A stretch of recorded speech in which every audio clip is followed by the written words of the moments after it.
Let's bust open some killer optional rules from the 2014 Dungeon Master's Guide. Hey there DMs and players, this is GM Jim, all up in your face with another video of alternate and lesser known game rules for you to consider. I've talked trash on the 2014 DMG before in my videos, but actually some of these alt rules are pretty interesting. Of course, I'm going to put my own spin on them to present them to you like a lush, 7-layer bean casserole. Grab a fork and let's dig in. First, the DMG has a section on tweaking initiative based on creature size and weapon type. It's always felt weird to me in games that initiative relies so much on luck. Sure, there are bonuses based on dex and other things, but have you ever been in a combat where the plodding wizard rolls a nat 20 and the speedy monk rolls a 1? Feels weird, doesn't it? Obviously, this is D&D, so some level of randomness is required, but maybe you want initiative to be less random than other things. And the DMG gives you considerations for size, up to a +5 for being tiny, and up to a -8 for being gargantuan. Makes sense, right? Bigger things take longer to get going. You know this if you've ever been waiting at a red light behind an 18-wheeler. Also, loading weapons get a -5 to initiative, which seems right. At the beginning of combat, you would probably go slower if you have to load up a crossbow bolt versus jumping forward with just your dagger. The problem here is that it adds a layer of complexity to already existing bonuses, and you might not like how fiddly that is.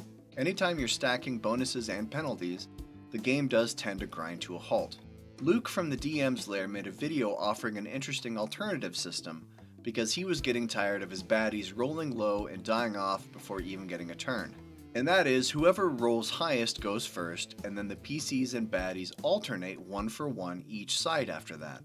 I haven't tried running his method, but I like it in theory. Next, the DMG offers a system for lingering injuries. I've noticed new players in D&D sometimes find the concept of hit points confusing. Like, why am I as effective in combat at 1 HP versus full HP? Experienced players know that HP is not a measure of your life force, it's a measure of your battle readiness. It's a resource you spend to stay in the fight.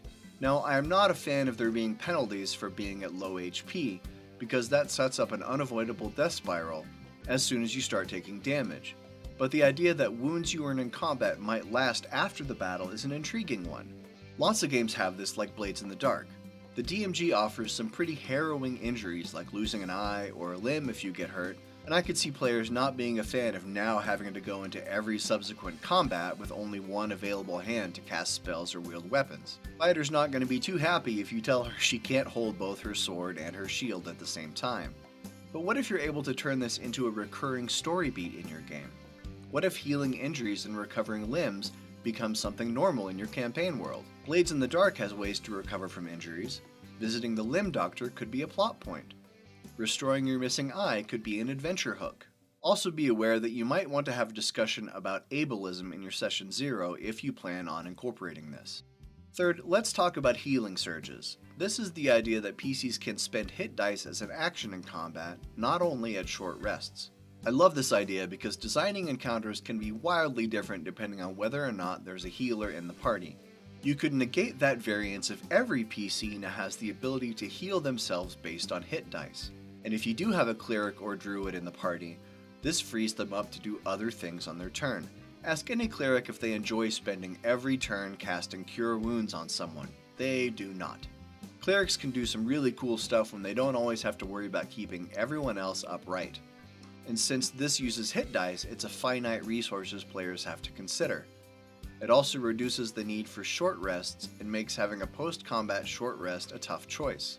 It also allows GMs to plan harder and more deadly encounters. This is a worthwhile alternate rule to consider. Next on our list is gritty realism, long and short rests. This one is a bit controversial and for good reason. This potentially changes a short rest to 8 hours and a long rest to 7 days. I can already hear you cringing, but I think for the right type of campaign this could work.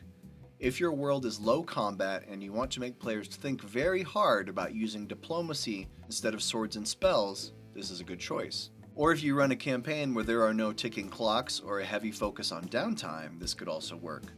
If a long rest is 7 days and that's fine with the players because they know they're just going to spend that time running the bed and breakfast they've opened or crafting weapons and armor, it works. But if you're running a time-sensitive dungeon delve or a high magic campaign, Don't make your players have to carefully consider every potential combat encounter like Sophie's Choice. Alternately, the other rest rule is epic heroism, where a short rest is 5 minutes and a long rest is an hour. To me, this is too much. If your characters are basically always at full strength, then I think it becomes too hard to challenge them.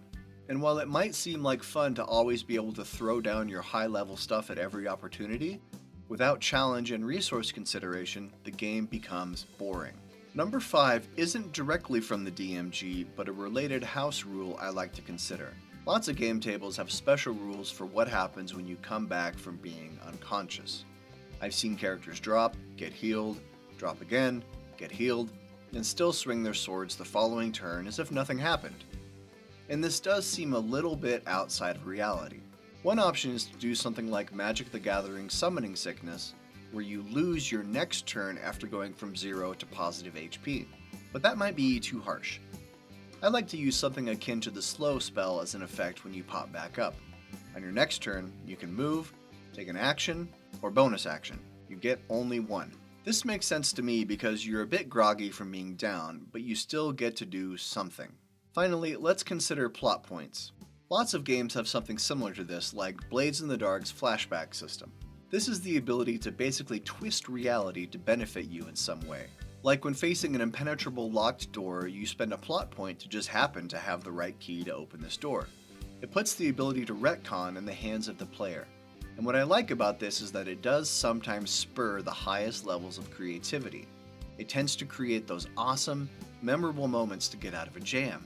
Say for example, the PCs are trapped in a room and it's filling up with water.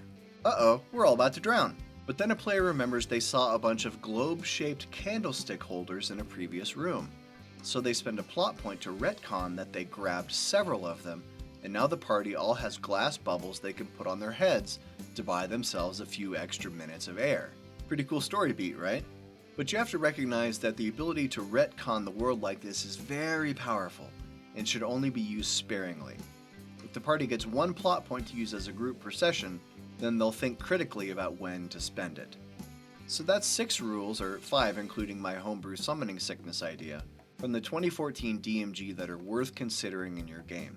If you already use these, or do give these a try, let me know in the comments below how it works out for you. And finally, could I trouble you to hit the like button below? I sure would appreciate it. Anyway, this is GM Jim. Now go out there and try some new rules.